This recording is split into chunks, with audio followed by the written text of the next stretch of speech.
Seguimos entonces, volvemos.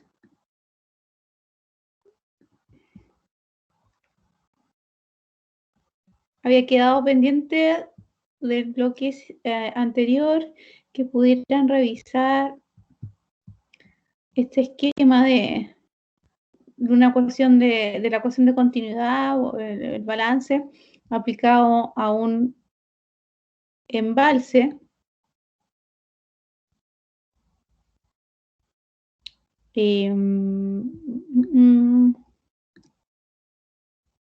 Esto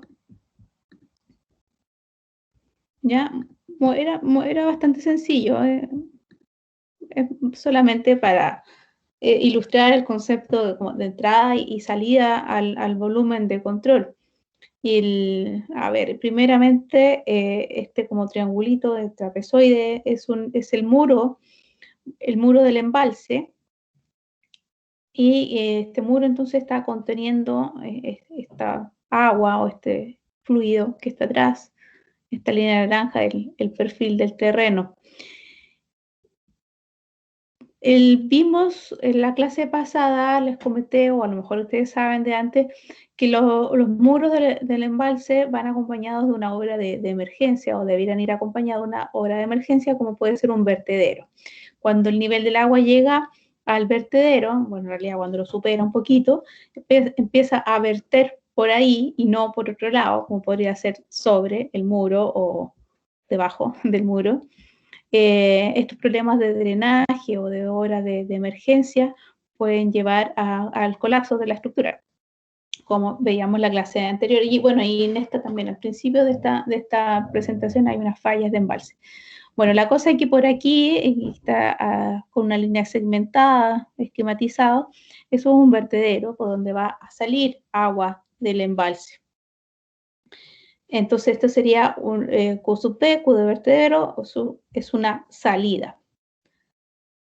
Pensando en que estamos en entrada menos salida, produce una variación en el tiempo del volumen de control. Entonces, vertedero, salida. Y sub M es la infiltración que puede haber en el muro.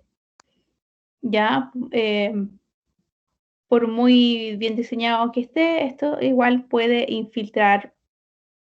Ojalá no lo hiciera, pero puede infiltrar un poquito. ¿Qué pasa? Que los muros normalmente están en la cara que enfrenta al líquido que contiene, normalmente agua, están impermeabilizados con algún otro material distinto al cuerpo del muro, que puede ser concreto o algún geotextil. Pero tanto lo tenga como no lo tenga, este esquema está contabilizando de que puede haber infiltración por el muro, por ende una salida. Q sub D, que ya es la operación normal del embalse, esto se supone que es como una tubería, que es por donde sale el agua. O sea, si bien esto está interviniendo un cauce o no, en algún momento voy a querer sacar el agua que está embalsada, ya sea para devolverlo al cauce o para sacarla para ocuparlo. Entonces este Q sub D también es una salida y sub D de descarga. Este I de infiltración al suelo, el S designa el volumen embalsado, y acá estas dos de perogrullo, ¿no es cierto? La precipitación sobre el agua embalsada y la evaporación. Desde la superficie de espejo de agua se le llama como al área visible de cuando hay un agua embalsada.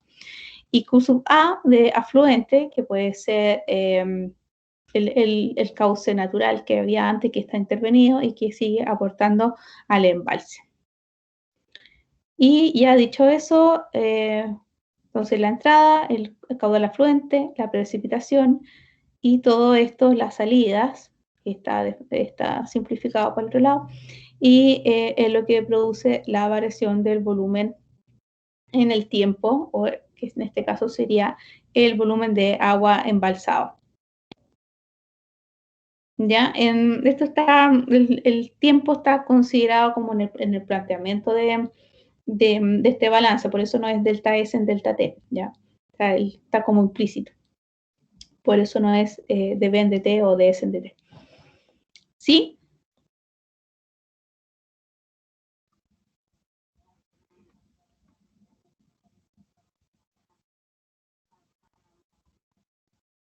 Ya. Me imagino que queda claro, insisto, no era muy complejo. Les decía que este bloque lo podíamos dedicar a dudas face to face, o chat to chat, o sea, pero individuales, para que no estén a mitad de semana o fin de semana haciendo sus consultas particulares.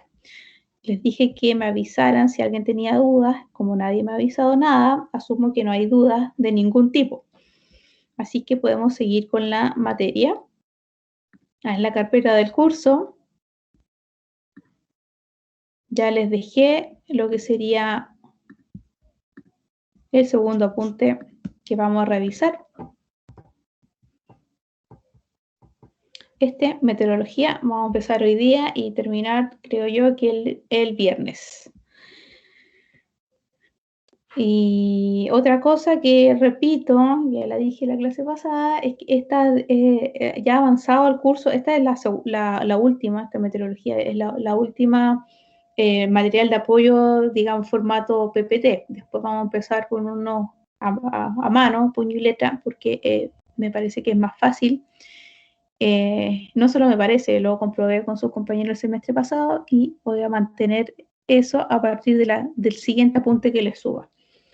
Les recuerdo acá esta carpeta compartida no oficial, que todos ustedes tienen permiso de editor, si quieren dejar algo o compartir algo aquí en el Excel. Ya, entonces vamos a revisar esta de meteorología. Aprovecho de hacer una consulta doméstica. Los días de interludio, ¿saben ustedes cuándo son? Bueno, yo sé, pero quiero comparar si es lo mismo que sé yo. Yo la verdad, profe, no tengo idea.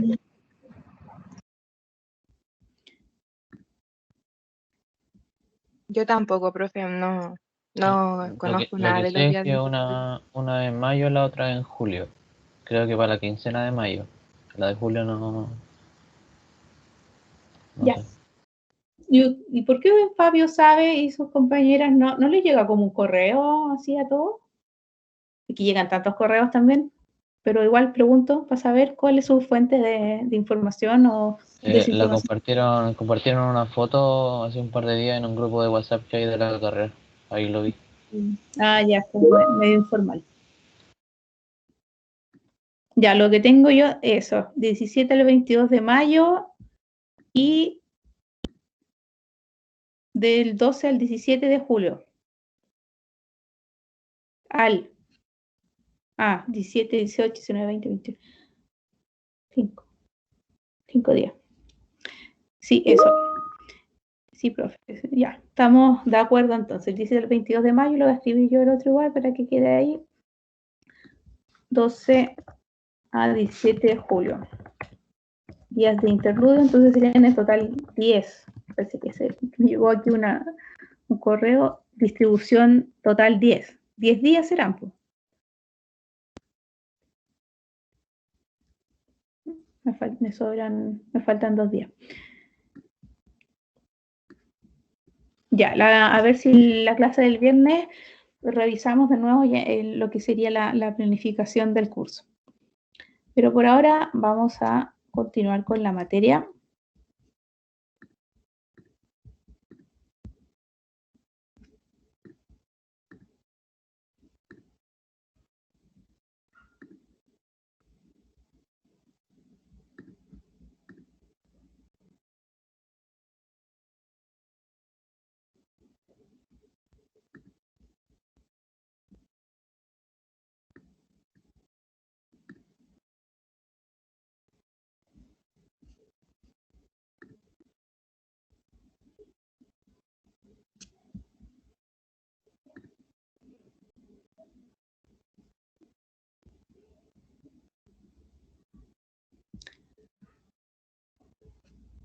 Se ve como cortado. ¿Qué dice eso?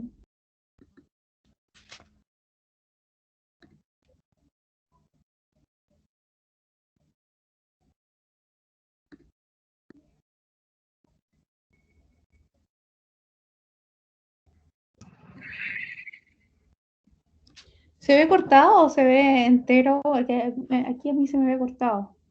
Se ve cortado. Cortado. Se ve profe. cortado. Yo lo veo profe. cortado, profe. Se ve cortado.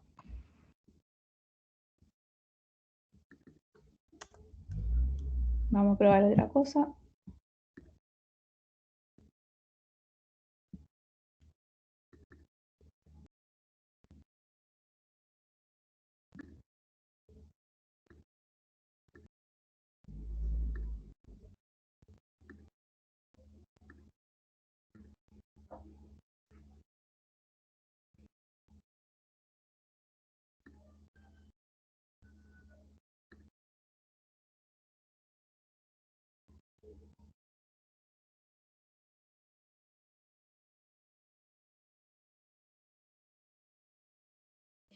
Ya, entonces las disciplinas de la climatología y meteorología se relacionan tangencialmente con la hidrología y porque tiene que ver con la disponibilidad de recursos hídricos. Sobre todo en este ramo vamos a ver algunos aspectos de meteorología, de hecho así se llama el PDF, la presentación, que es el estudio del estado del tiempo que cambia cada instante. El típico informe después de la noticia, el informe meteorológico que nos dice si tenemos que llevar paraguas al día siguiente o no. La climatología más bien es algo más a largo plazo, trata con valores promedio, dice aquí, pero todos sabemos que la diferencia entre clima y tiempo, ¿no es cierto? Tiempo atmosférico.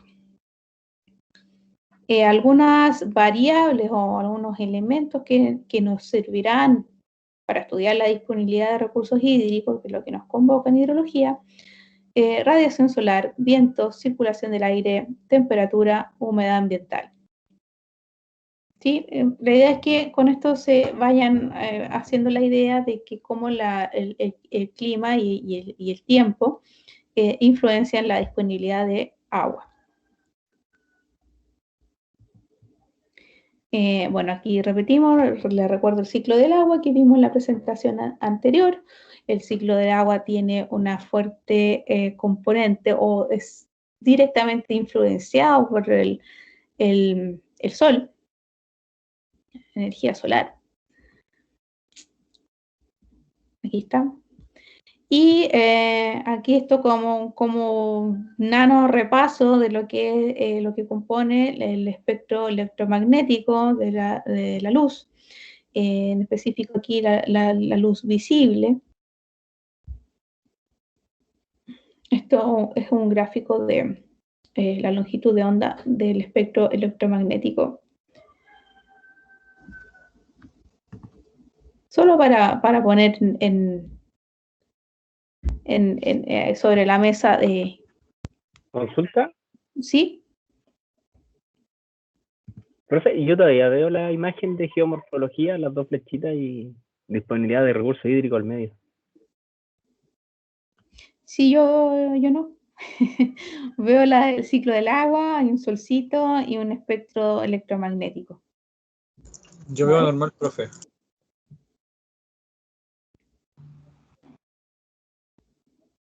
No sé quién habló, que tenía el problema. Ahí se me cambió, profe. Gracias. Ya. No sé, Ya. esa era mi internet. Sí, puede que sea su internet. A lo mejor que esta quedó muy pesada y se demora más en cargar, no sé. Ya, pero en realidad esta no es muy relevante, salvo que como la influencia del sol tiene que ver con el ciclo del agua y qué es el sol, bueno, es este espectro electromagnético, por decirlo de alguna manera, solo para poner sobre la mesa eso. ¿Cómo nos afecta la radiación solar? Bueno, típico, a mayor altura, ¿cómo es? Menor temperatura, pero a mayor altura también mayor radiación. Entonces aquí esto yo dejo como inquietud, radiación, temperatura y calor. ¿Es lo mismo? No, no es lo mismo. Pero, a ver, pensemos. Temperatura y calor parece que es la más difícil.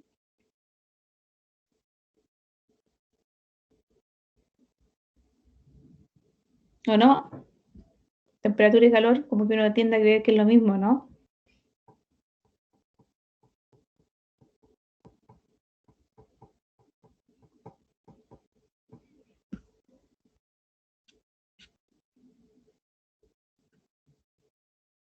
Bueno, el calor es una energía, es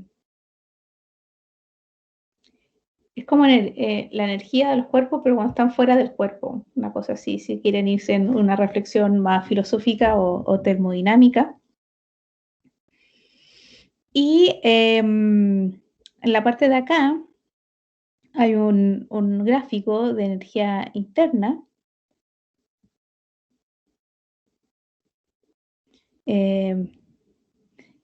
versus temperatura. Y este gráfico trata de explicar cuánto calor se necesita para que el agua a una cierta temperatura cambie de fase. Entonces, en condiciones como normales, entre menos 20 y 0 grados, el agua es hielo, ¿no es cierto? O mayormente es hielo. Y para que pase a ser líquido, necesita un calor que se llama calor latente de fusión.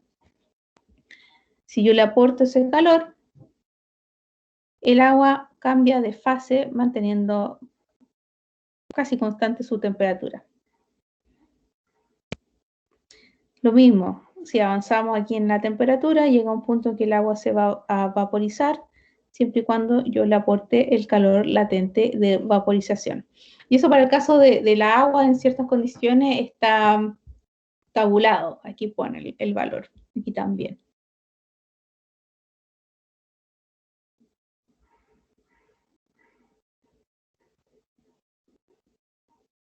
Después, no sé si el viernes vamos a ver un ejercicio de esto.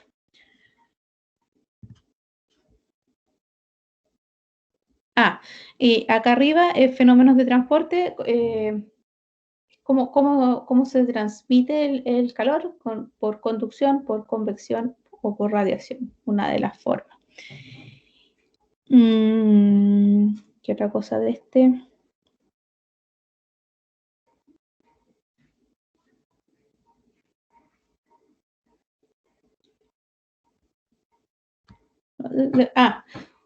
Una inquietud. ¿Se acuerdan ustedes de los estados de la materia? Aquí hay 3 pistas en este gráfico.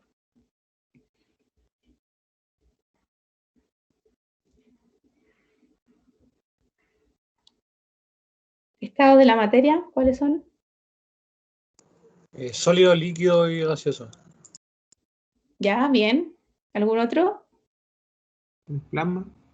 Plasma. Muy bien. Hay una tecnología chilena que no desconozco los detalles, pero que pues siempre se nos olvida el plasma. Y entonces esta persona, Solesi creo que el apellido, patentó un sistema de tratamiento de agua y que la trata transformándola en plasma. O sea, les dejo la inquietud.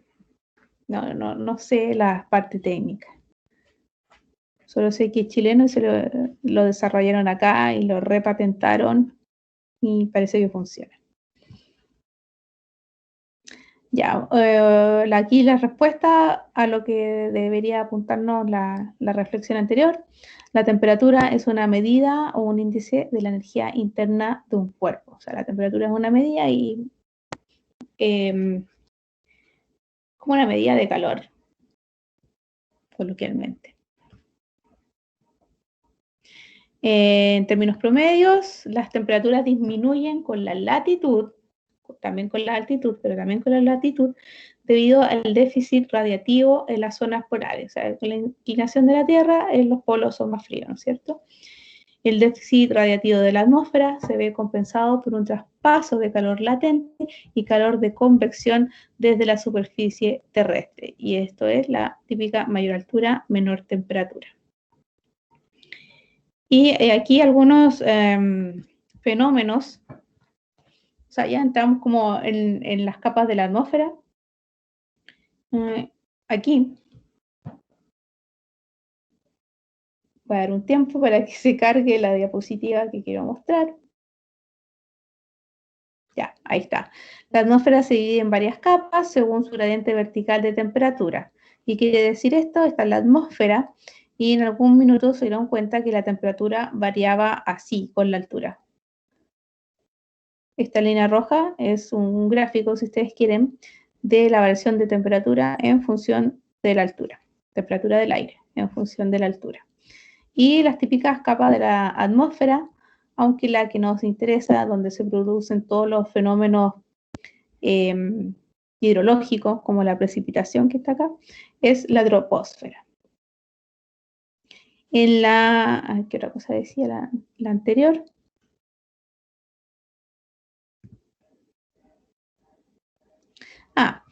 El concepto de oscilación térmica, que a lo mejor les suena, que es la típica, que la oscilación térmica es menor en las zonas costeras y extrema en las zonas desérticas. Y la inversión térmica es que en la troposfera el aumento de la temperatura con la altura. ¿Por qué? Porque lo normal es que a mayor altura, menor temperatura, pero en la troposfera hay una parte así chiquitita en que ocurre lo contrario. O sea, que la temperatura aumenta con la altura. Eso como concepto meteorológico. Bueno, acá lo mismo que el gráfico anterior, pero más ordenado, creo yo. Y es que las típicas definiciones de las distintas capas de la temperatura. La troposfera, que va de 0 a 10 kilómetros y la temperatura disminuye con la altura a esta razón, por eso es una línea, estaba malo el otro gráfico, esta curva no hay inversión térmica aquí, es acá. Ya, perdón. La troposfera entonces dura hasta la tropopausa, que ahí hay un cambio en el comportamiento de la temperatura con la altura y da origen a la capa siguiente, que es la estratosfera, donde está el gas ozono principalmente, y esto dura hasta la estratopausa, donde de nuevo hay un quiebre en la curva, cambia el comportamiento y pasa a llamarse mesósfera. Y esta capa dura hasta la mesopausa. Y de ahí en adelante es la ionosfera, que es la capa exterior. Hablar de ionosfera después de la mesósfera es como lo más general, porque hay algunas publicaciones que hablan de otras divisiones o subdivisiones de la ionosfera. La ionosfera es la capa como más extraña, el aire está enrarecido, es entre que son iones y no son iones, y interactúan aún más con la radiación solar. Y su temperatura aumenta hasta los 1000 grados Celsius.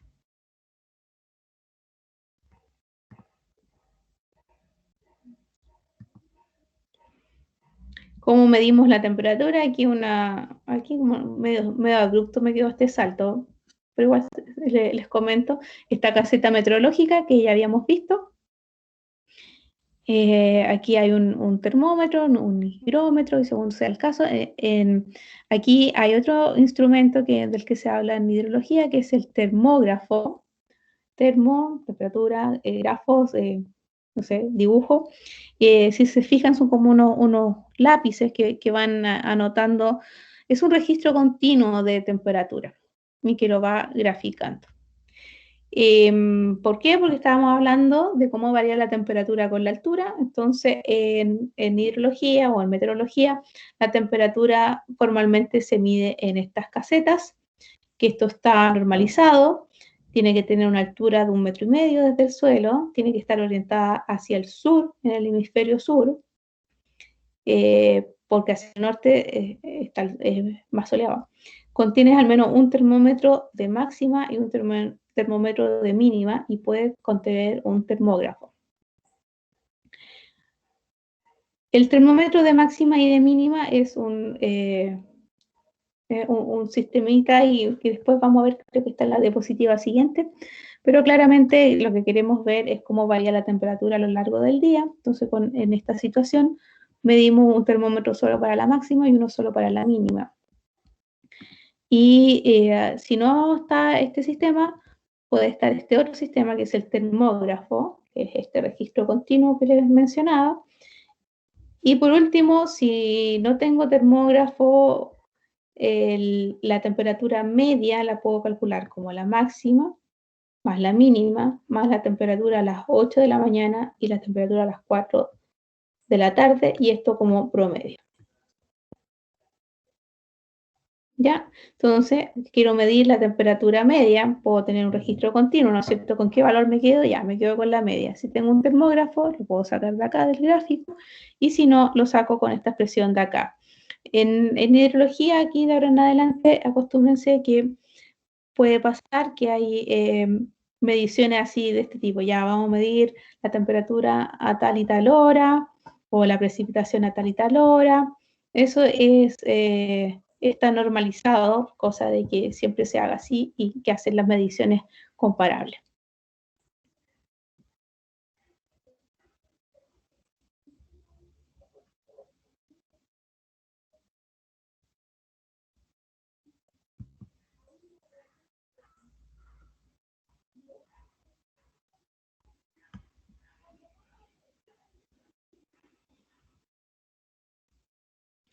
Ya, en esta diapositiva muestra un poco cómo es la distribución de la radiación solar entrando a la atmósfera. Esto lo voy a pasar rápido nomás, creo que queda mejor con esta otra modalidad que les hablaba de escribir a mano. Esto es un balance, entra la radiación, ¿no es cierto?, aquí, y se va distribuyendo lo que absorbe el vapor de agua, lo que absorbe las nubes, lo que llega finalmente a la Tierra, lo que se dispersa acá en el camino, lo que refleja las nubes y la devuelve, lo que refleja la superficie, y a la vez, aquí está la Tierra, lo que emite la Tierra, lo que emiten las nubes, y esto es como un balance, lo que llega del espacio a la Tierra y lo que la Tierra manda al espacio, por así decirlo, ¿sí? Y viene porque estamos hablando de cómo el Sol nos influye en el ciclo hidrológico, entonces cómo se comporta el Sol, que es radiación pura. Y aquí está hablando de cómo la radiación, esto como propiedades de las ondas, incide la radiación, una parte se refleja y la otra se absorbe. Y todos los cuerpos emiten una radiación según su temperatura, y si no me equivoco, ven acá, sí, la diapositiva siguiente, por la radiación de Planck. Esto, la constante de Planck, o sea, Planck fue un investigador y hizo esta relación de que la energía que emite cualquier cuerpo, todos los cuerpos emiten una radiación, una energía, viene dada por esta expresión de acá, que tiene que ver con la temperatura absoluta del cuerpo, entre otros valores.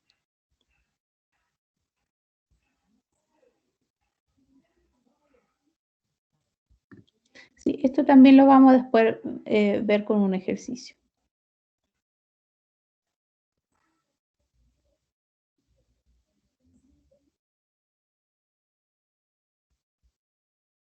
Ya, esto casi que mecánica cuántica. Pero lo que está graficado acá en ambos lados es la ley de, no sé cómo se pronuncia, de Wien y de Planck. Y es que como la intensidad de la radiación varía con la temperatura y también en función de la longitud de onda.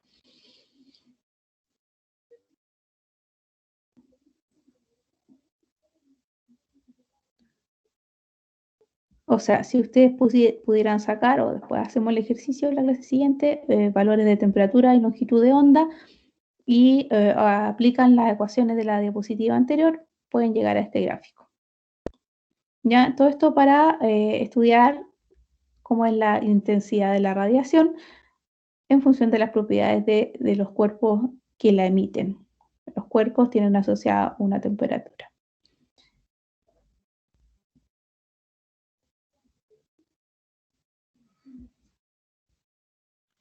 Esto más del balance, que después lo vamos a revisar con un ejercicio a mano. Aquí alguien estimó, bueno, esto está tomado del libro de Stowers, un balance de toda la radiación que llega sobre el planeta, lo que el planeta refleja, lo que absorbe la atmósfera entre medio, y todos los pasos intermedios para llegar a lo que realmente absorbe el planeta en kilo Langley, esta unidad, al año. Y a la vez lo que emite el planeta hacia la superficie. De acá es importante que la radiación terrestre es de onda larga y lo que llega del Sol es de onda corta. ¿Se acuerdan que veíamos ahí el gráfico de la longitud de las ondas electromagnéticas? Entonces se sabe, sí, se estudió que la radiación terrestre es de onda larga y la solar de onda corta.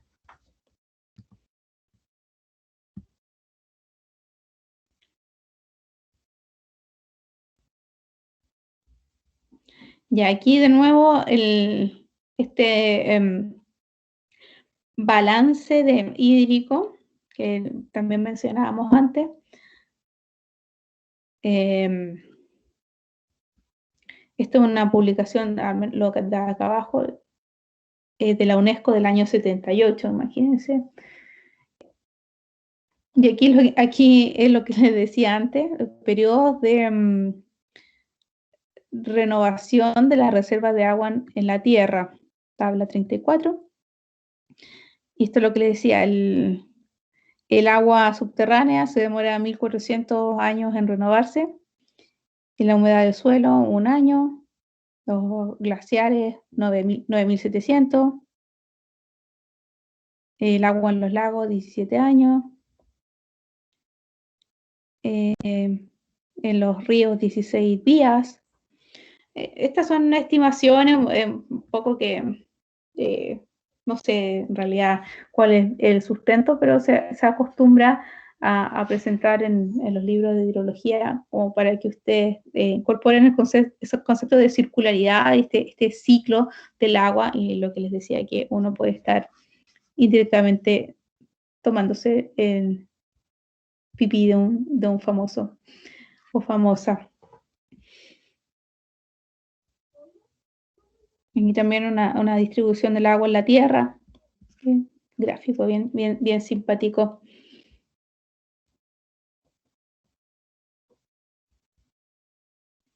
Todo esto, nuevamente apuntando, estamos hablando de radiación, cómo el Sol influencia el ciclo del agua. Y cómo es el ciclo del agua, más o menos algo así, como la tabla aquí 34, que estimaron cuál es el periodo de renovación del agua según en qué parte del ciclo esté.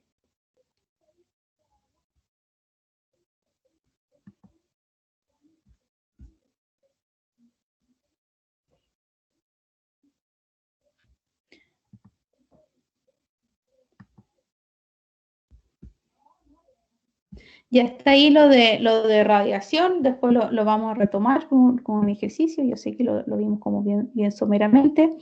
Igual la idea es que ustedes después lo estudien a su ritmo, o bien en la referencia, o bien con el ejercicio que vamos a hacer.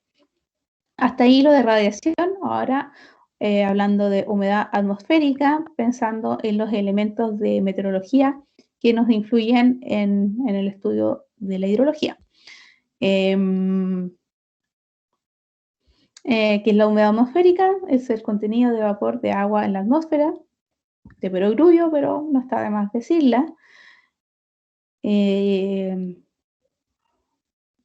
Otra cosa que es como bonito tener en mente es que la atmósfera es una mezcla de gases, principalmente nitrógeno y oxígeno, y vapor de agua, por supuesto, si estamos hablando de una atmósfera húmeda, pero más abunda el nitrógeno y el oxígeno.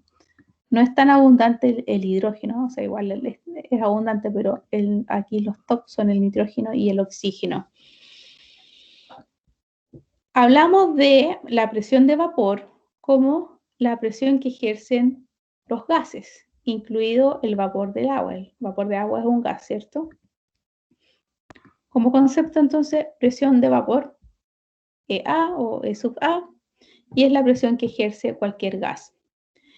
Y la presión de vapor de saturación, o ES, es la presión de vapor en un volumen de aire saturado. es decir, que contiene la máxima cantidad de vapor de agua posible para una temperatura dada.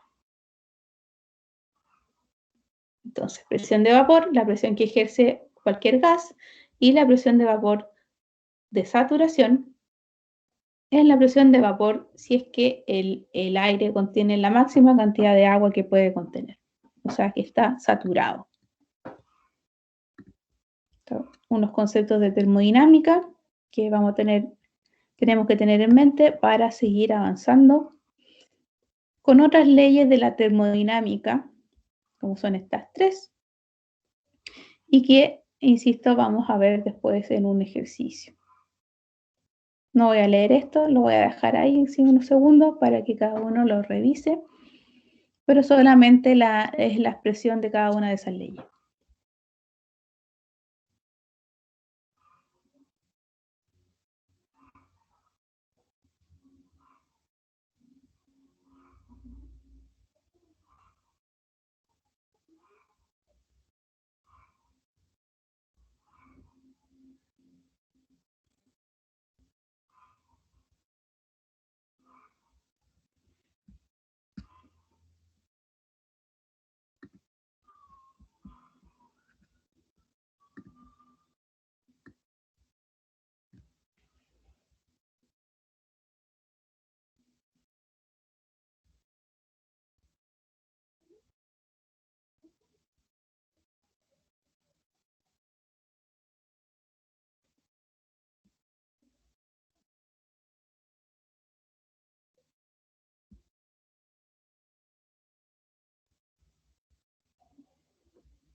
Siguiente diapositiva. Seguimos con los conceptos ahora de humedad. La humedad que en la cantidad de agua en un gas, en un volumen, tiene o vamos a usar estas 5 maneras de medirla. La humedad absoluta, que es masa de vapor partido por volumen. Razón de mezcla, algo similar, pero considerando la parte seca de mi mezcla. La humedad específica, lo mismo, masa de vapor respecto a masa total. Y que se puede escribir de esta manera también. Y esto sí que lo vamos a desarrollarlo después, parece mentira, pero sí, después vamos a ver un ejercicio de esto más con más calma. La humedad relativa, esta sí que la saben, esta sale en la noticia, la humedad relativa, un porcentaje. Y aquí la más controversial, que es la temperatura o punto de rocío. Esto que está acá. Este concepto lo vamos a revisar con especial calma porque a veces se confunden. Es la presión de vapor saturado en T sub R. Esto no es por, es una notación. Ya no confundir. Esto es una notación. O sea que S es función de TR. Ya no vayan a multiplicar ahí. Entonces, es la presión de vapor saturado, es sub S, a la temperatura de rocío. Así se lo imaginan como en un gráfico, estamos graficando E en función de T, y esto va a ser algo así, voy a inventar. A algún punto, obviamente no va a ser así, pero en algún punto de la curva voy a tener un par E sub S, TR. Ahí, ese punto de ahí. Ahí no me deja escribir. Ahí. Ese punto va a ser E sub S, TR. Después, insisto, vamos a hacer un ejercicio y donde espero que quede más claro.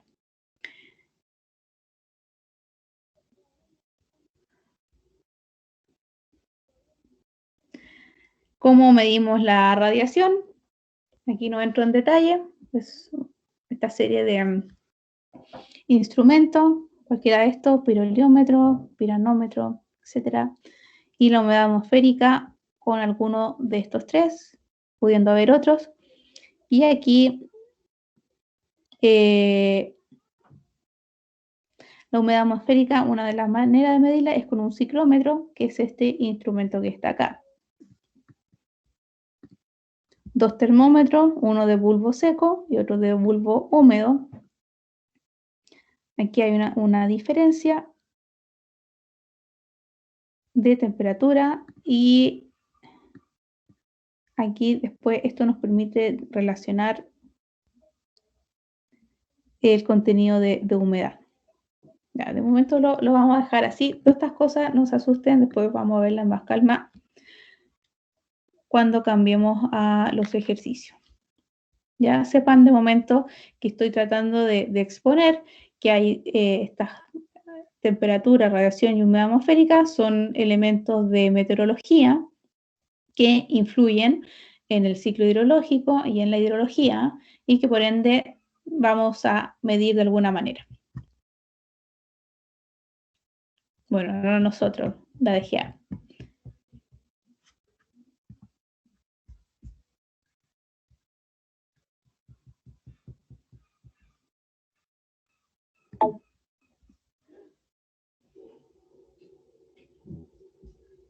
Ya, y vamos a quedar hasta aquí.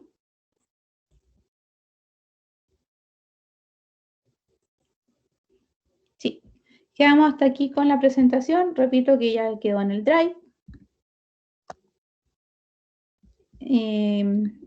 La próxima clase a ver si ya empezamos con un ejercicio porque siento que estoy hablando como en el aire. Así que eso sería de momento. ¿Alguna consulta?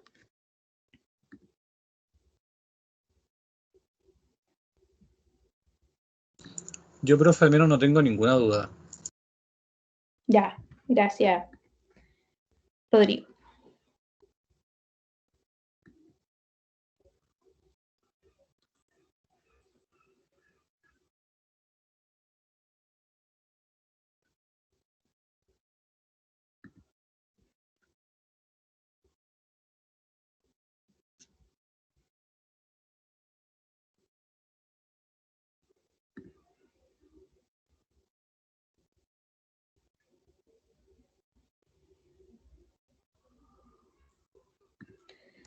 Profe, una consulta, como para ya terminar. El ejercicio que vamos a ver va a tomar como varios de los tópicos que hemos visto en el ramo hasta ahora, como hacer como un ejercicio que combine como quizá un poco de todo. Los ejercicios son más bien para las partes que son de fórmula, porque no tiene sentido, creo yo, como clase decirles, miren, esta es la fórmula, suerte. Yo prefiero verlo en un ejercicio y por último que ahí cada quien después estudie más en detalle. Pero, por ejemplo, acá ejercicio de humedad específica, de punto rocío, de los gases perfectos, ley de Planck tal vez, aunque sí.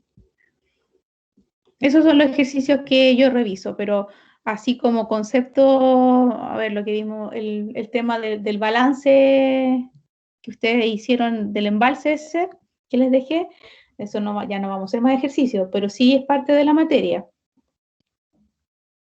¿Ya? Ahora, la evaluación está pensada para una parte conceptual y una parte de ejercicio.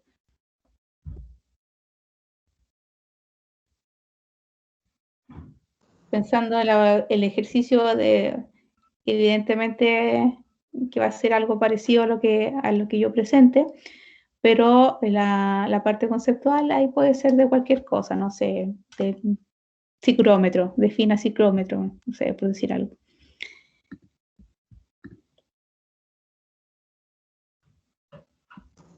Ya, profe, muchas gracias. ¿Ya?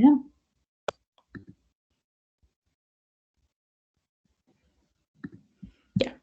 Quedamos hasta acá entonces, igual voy a estar conectada por si aún así alguien quiere hacer una consulta de manera directa. Voy a estar unos minutitos más, pero hasta aquí la clase de hoy. se detiene la grabación. Nos vemos el viernes.